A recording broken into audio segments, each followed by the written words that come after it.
This is where Suwarni and her family lived before the Indonesian volcano Mount Merapi erupted.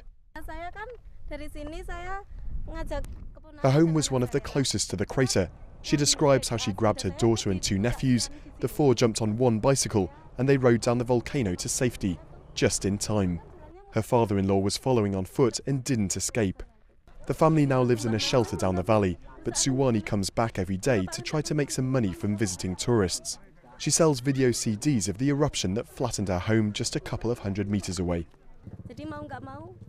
I have no choice, although it's difficult for me.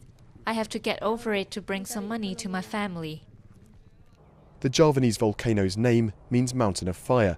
Its eruption in November was the biggest in over a century. It killed more than 350 people and forced more than 250,000 from their homes.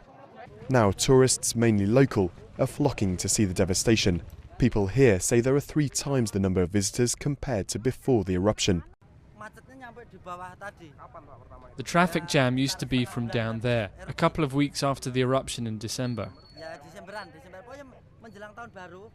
But leading up to New Year, it started to get worse. Traffic now stretches all the way down the valley. One of the biggest attractions is the site of grandfather Marijan's house, Mount Merapi's gatekeeper. He was famous for his ability to appease the volcano's anger, but wasn't spared in the eruption. Besides coming here as a tourist, I want to feel the force of God which created this disaster. It seems a bit odd to come here just to see the destruction, but at the same time you look at the power of the volcano and then the spirit that the people have. You know, they're already rebuilding the mosque up there. A sentiment many of the visitors are taking away.